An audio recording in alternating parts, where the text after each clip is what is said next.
Bonjour à tous, j'espère que vous allez bien. On se retrouve pour le brief du vendredi 9 juin 2023, dernier brief de cette semaine. On se fait un petit point rapide BTC ETH, on se fera un petit point macro et je pense que je vous ferai un petit point sur le total 3 du market cap qui représente l'indice des altcoins et un petit point Bitcoin dominance, etc. pour parler de tout ça pour clôturer cette semaine.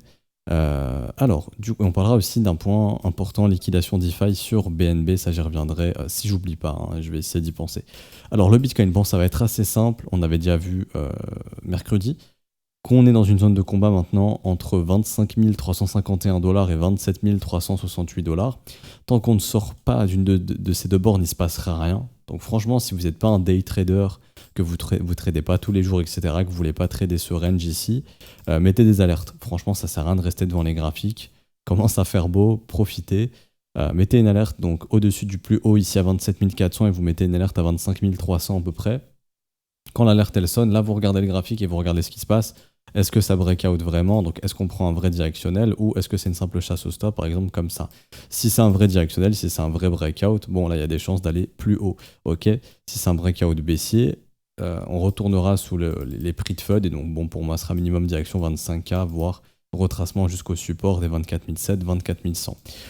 Mais tant qu'on est dans ce range, il ne se passera pas grand chose. Honnêtement, impossible de savoir, ça va sortir vers le nord, vers le sud. Le gars qui vous dit oui, moi je sais, ça va sortir vers le nord. Bullshit.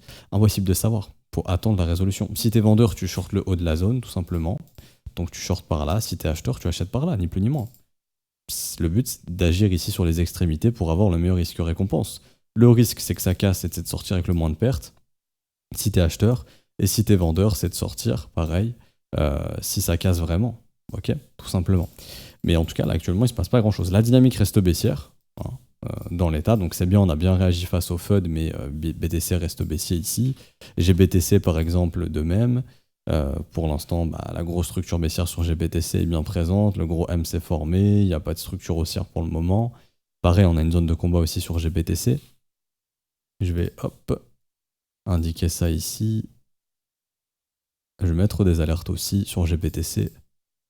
Donc pour ceux qui ne savent pas, GBTC c'est quoi? C'est un outil, c'est un peu comme un ETF qui permet à la smart money de spéculer sur le Bitcoin. Il faut savoir en fait que sur le GBTC on a un premium. Le premium c'est quoi? C'est la différence de prix entre GBTC et BTC. Plus la différence de prix s'apprécie au nord pour GBTC, plus on aura un premium qui sera positif et ça c'est l'information qu'il y a une demande institutionnelle pour le Bitcoin qui est assez forte. En revanche, plus le premium va diminuer, plus ça indiquera qu'on aura une offre institutionnelle importante et du coup les institutions sont plutôt baissières sur Bitcoin ou plutôt à la vente. Et donc là par exemple on avait eu un bon rebond au début d'année jusqu'à fin mars, début avril et là on voit que le premium repart à la baisse. Donc là actuellement on est de nouveau avec des institutions qui seraient plutôt en train de distribuer leur BTC, en tout cas plutôt soit dans un manque de demande ou dans une offre accrue. Donc des institutions qui ne sont pas intéressées à l'achat mais plutôt à la vente. Okay, donc là le GBTC qui a toujours un graphique qui est baissier, même ici en weekly on voit la structure baissière, tac tac tac. Ok. Donc ça c'est pas très positif. Ce qui serait positif pour Bitcoin, comme je l'ai dit mercredi, c'est d'arriver à faire un double bottom et une structure haussière, ça serait pas trop mal. Tant qu'on ne fait pas ça, ça reste baissier et donc on pourrait toujours continuer d'aller sur des objectifs baissiers. Par exemple ici, du ABI-LCD en classique, avec objectif 24 200 et également ici. Tac. Bon, ça pointe vers les mêmes objectifs, 24 200 en cas de résolution baissière de cette zone de combat. Également, je me sers des extensions pour calculer les résolutions ici. Résolution haussière, enfin baissière du coup, 24 100, 23 200 et résolution haussière entre 28 600 et 29 400. Après, bon, on peut aller plus haut tout comme on peut aller plus bas. Ok. Niveau clé, toujours hein, ici la MA 208, 38,2 à 25K. Si on perd tout ça, pour moi, ça indiquera une année 2023 un peu compliquée. Et si vraiment on est en train de former du range, avec ici bad range et ici odd range, pourquoi pas des retours bad range pour combler ces creux dans le volume profile wake of check au cours de cette année 2023, donc un Bitcoin qui reviendrait sous 20 000. Encore une fois, là je suis pas en train de vous l'annoncer, hein, je vous dis juste que si la structure de prix reste baissière et qu'on perd les 38,2, ça ne serait pas anodin d'avoir des retours sur ces niveaux de prix. Il faut savoir que c'est ce qu'on a fait en 2019. On avait retracé plus en 2019, ok, donc Euh, si les structures haussières se reforment, on pourrait être ici pour une dernière hausse. Mais grosso modo, ici, on avait eu la structure haussière, on avait eu hop, la structure baissière, le M, ici vous voyez, le gros W, et on a rangé, c'était notre range, donc on était revenu dans le bas du range pendant le Covid, mais il y avait exactement les mêmes éléments. On n'était pas revenu tester le point de cassure ici, vous voyez. Là, quand on avait formé la structure, on n'est jamais revenu tester le point de cassure. Ça a cassé, mais on n'est pas revenu. Bon, on y est revenu pendant le Covid, en mars 2020, et il y avait aussi ici ce gros trou dans le volume profile, et on y est venu, et c'était notre bottom. Donc, bad range, haut de range, bad range, moment d'achat idéal, et reprise du bull market, juste avant l'halving ici.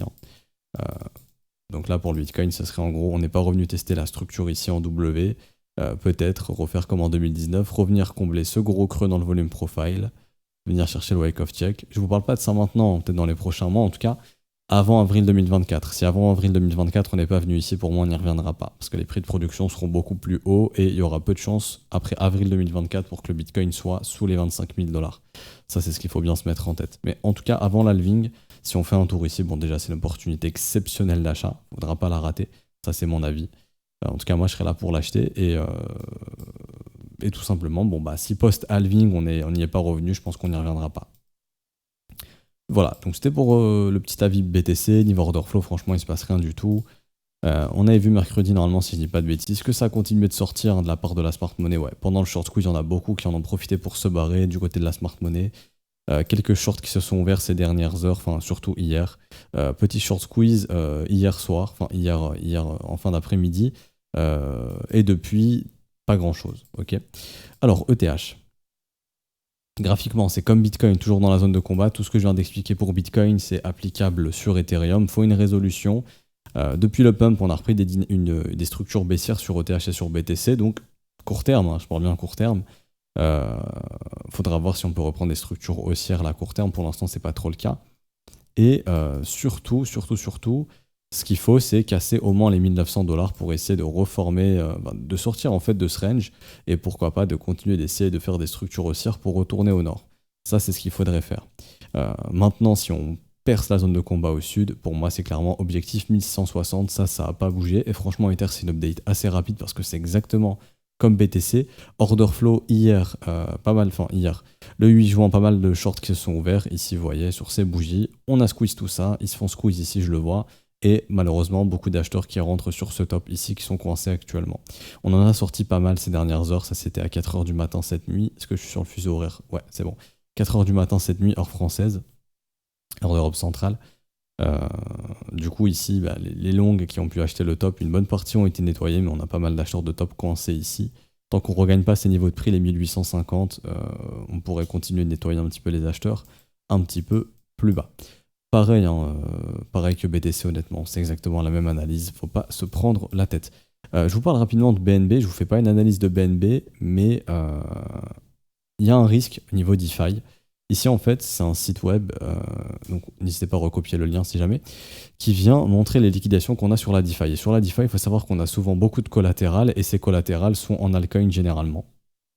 Et en fait, il faut savoir qu'actuellement, si BNB vient à 221 $ à peu près, 218 $, on a une liquidation potentielle de 203,5 millions de dollars. Il faut savoir que ça, c'est majoritairement, généralement sur la DeFi, le collatéral il est en altcoin. Ça voudrait dire que ici, on aurait une grosse liquidation qui pourrait du coup aussi faire baisser les altcoins parce que si ces gars ont du collatéral altcoin, ils vont devoir vendre. En fait, ça va devoir vendre leurs alt, très très probablement. Donc attention parce qu'en fait, le BNB actuellement, il est à 260, je crois. 260 $, c'est ça. Faut savoir que 220 $, la liquidation, c'est à 218 à peu près. C'est sur la MA200 d'ailleurs, la MA208 en weekly. Et ça reviendrait simplement proche des creux. Donc attention, parce qu'en fait, si on atteint cette liquidation, comme je l'ai expliqué, faut savoir qu'on pourrait avoir une liquidation assez majeure sur la DeFi. Je parle pas du secteur DeFi en lui-même. Ce que je veux dire, c'est que en gros, comme vous connaissez en DeFi, vous pouvez mettre du collatéral avec des altcoins, etc. Et ces altcoins-là seraient vendus, donc ça pourrait faire un petit carnage sur les alts, on peut pas savoir, ça dépend ici leur collatéral. Est-ce qu'il est en altcoin ou est-ce qu'il est en autre chose, peut-être en stable, etc. Mais il y aurait un risque justement de continuation de la baisse de la part du marché altcoin si on a des grosses liquidations comme ça.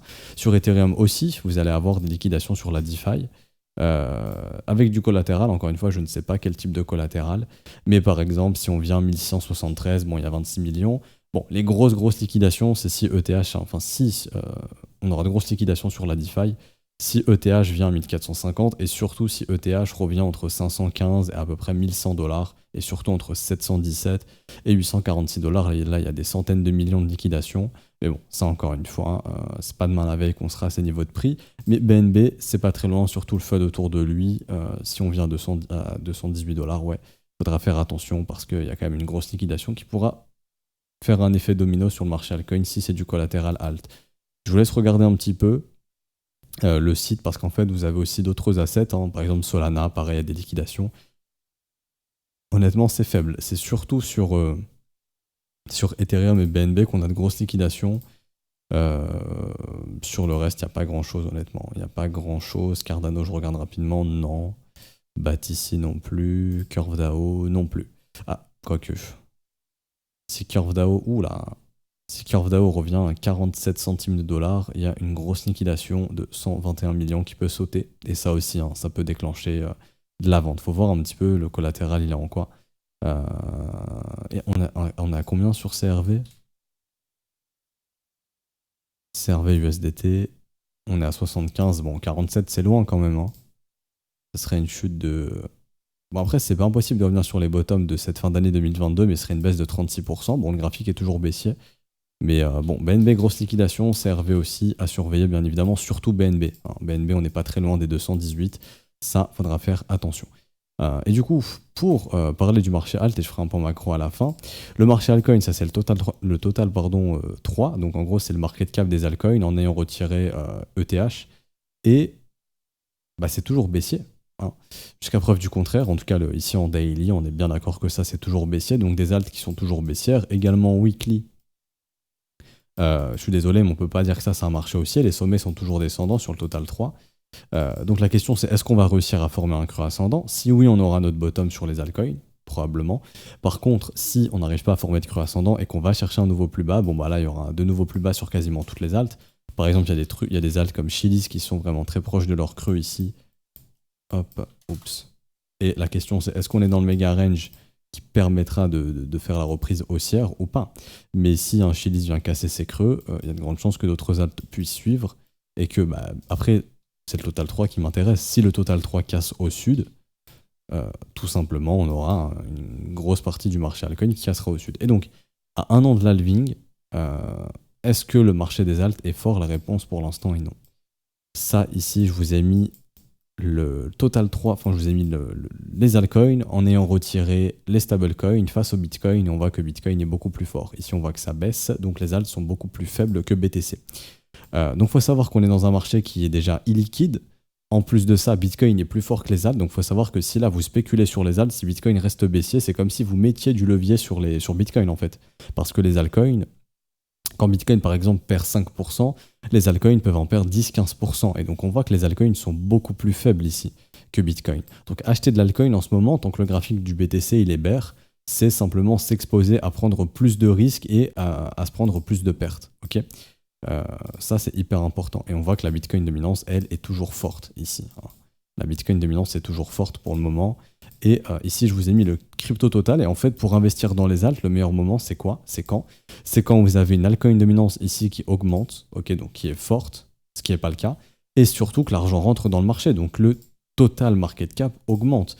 Là, je vous ai mis le total market cap et je vous ai mis l'impression de stablecoin. On voit que l'impression de stablecoin, elle est en chute. Donc le marché, il monte quand on imprime des milliards, ce qui est normal. Il y a de l'argent frais qui rentre, vous voyez ici.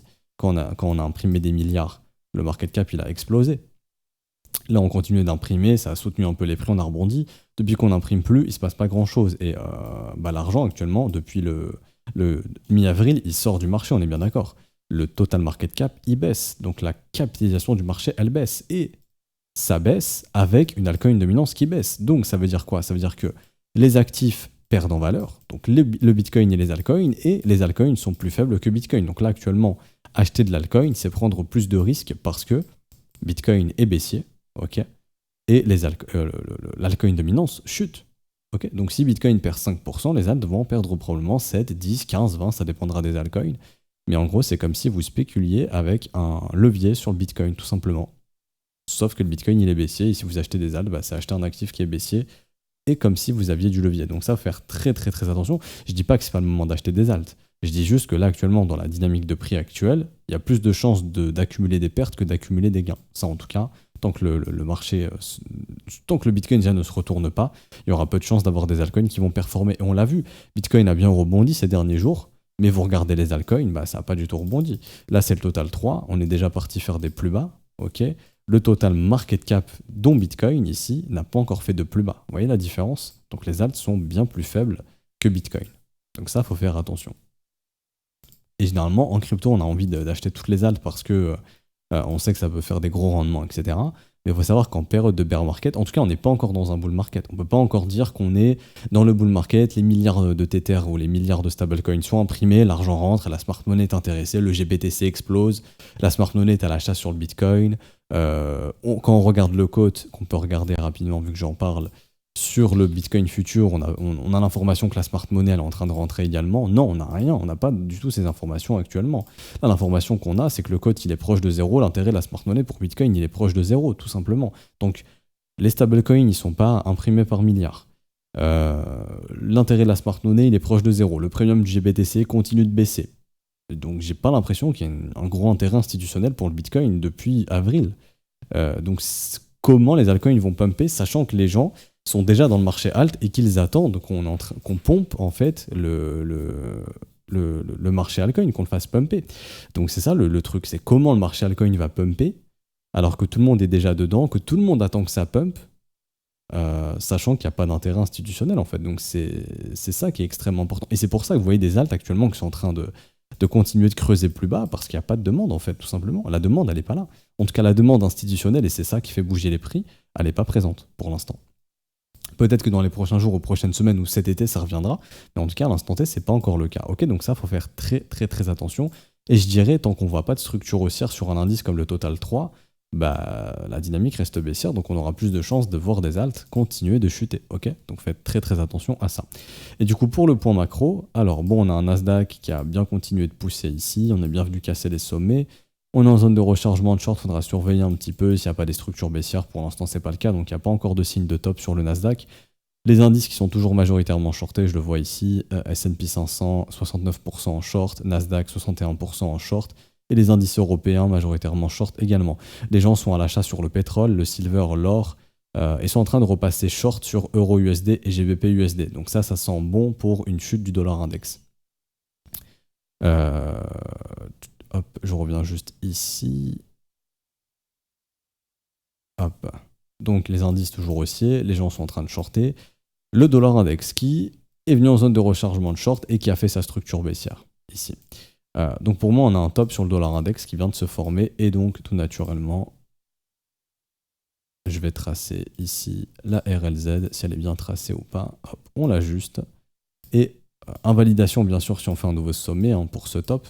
Mais pour moi, tant qu'on ne fait pas de nouveau sommet, le dollar index, ça va probablement retracer entre 102,2 et 101,6, histoire de venir nettoyer tous les stops d'ici, donc sous les 102,2 je pense, pour revenir tester le bas du range, probablement. Donc on peut s'attendre à un dip du dollar index dans ces prochains jours, tant qu'on ne fait pas de nouveau sommet, clairement. On voit ici que ça a distribué un petit peu, avec toutes ces mèches, il y a eu un bon rejet du prix ici. Maintenant, à voir. Mais en tout cas, bon... faudrait voir si, comment dirais-je, si on pousse pas plus haut, ok. Mais là, en tout cas, on peut parler d'un potentiel top du dollar index. Et pour revenir sur le gold qui, lui, est en train d'essayer de former un double bottom. Les stops ici ont été chassés, c'est bon. À voir si on fait le double bottom. Si on fait le double bottom, on se donnera un rendez-vous, zone de rechargement de short. Maintenant, je me méfie beaucoup de l'or. Pourquoi? Parce qu'il est venu chasser tous les stops, ok. Et derrière, structure baissière, et on a JP Morgan qui fait que de nous rabattre que l'or, ça va exploser maintenant. Donc, je me questionne. Et ils ont dit aussi Bitcoin 45 000 grâce au rallye de l'or. Un peu bizarre. Donc ouais, je me dis que si on a un double bottom ici, je me méfie vraiment de la zone de rechargement de short. Je m'attendrais vraiment à quelque chose comme ça maintenant quand j'entends un JP Morgan qui incite autant à acheter de l'or, sachant que la majorité est déjà à l'achat sur l'or. Ça fait un peu flipper maintenant.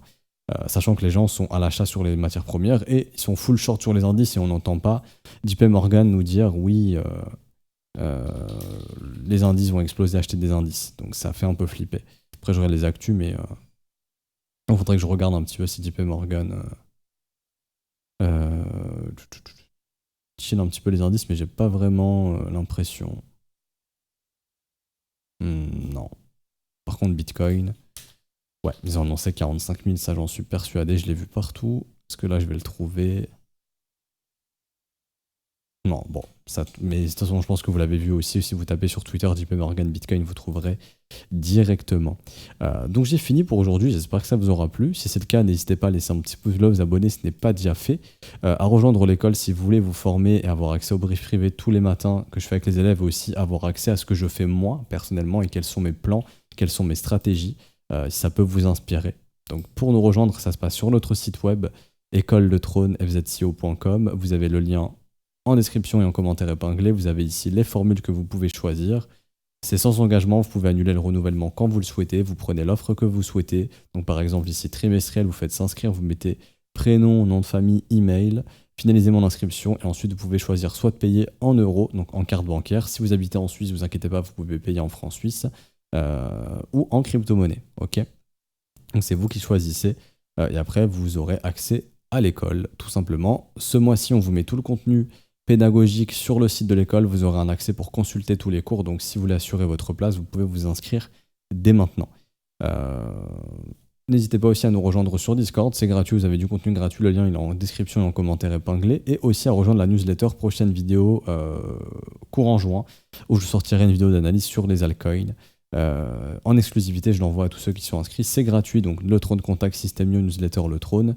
Et vous pouvez assurer votre place au sein de la vidéo privée en inscrivant votre mail. C'est gratuit et vous la recevrez dans votre boîte mail quand ce sera dispo.